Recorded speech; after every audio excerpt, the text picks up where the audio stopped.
थी, इसकी बहुत सत्ता थी। पूरे ब्रज में इस बूढ़ी माँ को लोग पूछते थे। बूढ़ी माँ आई और हाथ फेरा, ठीक कर दिया। बूढ़ी माँ का बड़ा वर्चस्व था। पर बूढ़ी माँ की सत्ता भी कब तक चली? जब तक कृष्ण का जन्म नहीं हुआ, भगवान कृष्ण प्रकट नहीं हुए। इसके बाद जब भगवान कृष्ण प्रकट हो गए, भगवान कृष्ण का जन्म हो गया, उसके बाद बूढ़ी माँ की सत्ता भी नहीं चली। और सावधानी से सुनना रे ब्रजवासियों, कई लोग कह देते हैं ब्रज में रहने वाले को डरने की जरूरत नहीं। ब्रज में रहने वाला कभी मुख से यह मत कहना कि किसी ने तुम्हारे ऊपर टोना कर दिया। ब्रज में रहने वाला कभी मत कहना कि तुम्हारे ऊपर किसी ने चौकी बिठा दी। ब्रज में रहने वाला कभी मत कहना कि तुम्हारे ऊपर किसी ने टोना करा, कि टोटका करा, कि किसी ने नींबू पटका, कि किसी ने मिर्ची पटकी, कि किसी ने जादू करा, कि तंत्र विद्या करी, कि मंत्र विद्या करी। ब्रज की रज में कृष्ण और राधा बसते हैं, इसलिए इस रज पर न टोना होता है न टोटका होता है।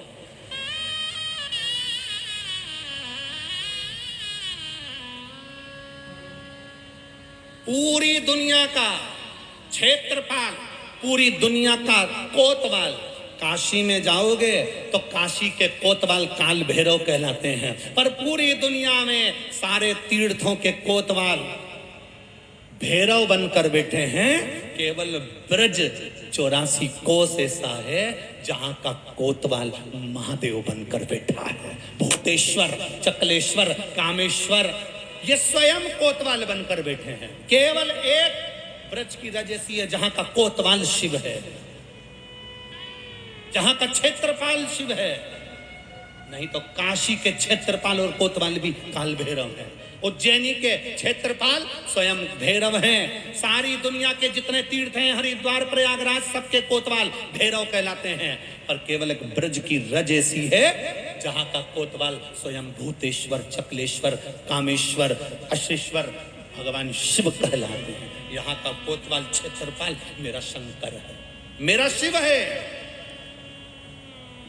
दुनिया में लोग मरते हैं उसका हिसाब भैरव को देना पड़ता है, और ब्रज में जो मरता है उसका हिसाब शंकर को देना पड़ता है, शिव को देना पड़ता है।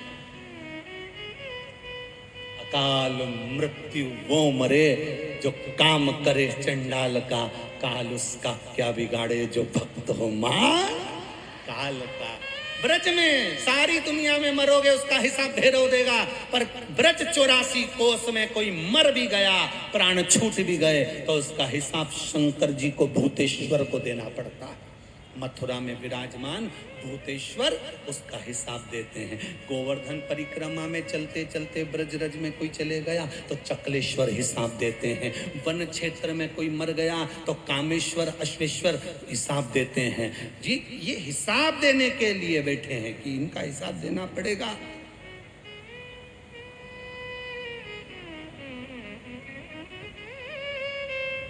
और कोई ब्रज की रज में रहने वाला कोई कह दे कि मुझे शंकर जी से कोई मतलब नहीं, मुझे शंकर जी पे कोई आस्था नहीं, मुझे शंकर जी पे कोई विश्वास नहीं, जो शंकर की निंदा इस ब्रज की रज में रहने वाला व्यक्ति कर देता है उसको कभी मेरा मुरली मनोहर, मेरा कृष्ण, मेरा बाके बिहारी मिल ही नहीं सकता, कभी नहीं मिल सकता।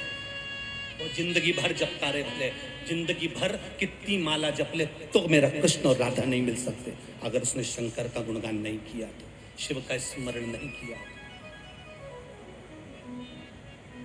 जप ले। सुनो पार्वती, गांव में एक बूढ़ी माँ रहती है, सबको ठीक कर देती, पर जब से कृष्ण प्रकटे, जब से भगवान कृष्ण का जन्म हुआ, तब से बूढ़ी माँ की सत्ता चली गई। बूढ़ी माँ को लोग पूछते ही नहीं। क्यों? कोई बीमार पड़ता है तो कृष्ण को बुला के ले आते हैं, वो उसके कानों में कहता है, वो अच्छा से जाता है। बूढ़ी माँ को टेंशन हो गया कि मेरी बात खत्म हो गई, लोग मुझे पूछ नहीं रहे, मेरा सम्मान नहीं कर रहे। तो बूढ़ी माँ ने सोचा आखिर कृष्ण ऐसा कौन सा मंत्र देता है कि बस कान में मंत्र बोला और व्यक्ति ठीक हो गया। तो बूढ़ी माँ ने सोचा अपन अगर वो मंत्र सीख लें तो फिर से अपनी सत्ता हो जाए, फिर से अपना वैभव हो जाए, फिर से लोग मुझे पूछने लगेंगे। तो बूढ़ी माँ ने प्लानिंग करी कि एक काम करती हूँ कि मैं बीमार पड़ जाती हूँ, मैं बीमार पढ़ूंगी, कृष्ण आएगा, मेरी बहू उसको दौड़ कर लेकर आएगी और कृष्ण मेरे कानों में मंत्र कहेगा, मंत्र कहते समय सीख लूंगी तो फिर सबके कानों में कहती फिरूंगी और सब ठीक कर दूंगी। फिर कृष्ण को पूछना लोग बंद कर देंगे। आज बूढ़ी माँ चलते चलते डंडा पकड़ कर चल रही थी, चक्कर खा के नीचे गिर गई। नीचे गिरी, इतने में बहू दौड़ कर गई और कृष्ण के पास जाकर कहा, अरे कानूड़ा, अरे कन्हैया, कन्हैया, ओ कन्हैया। कन्हैया बोले, क्या बात है काकी, क्या हो गया?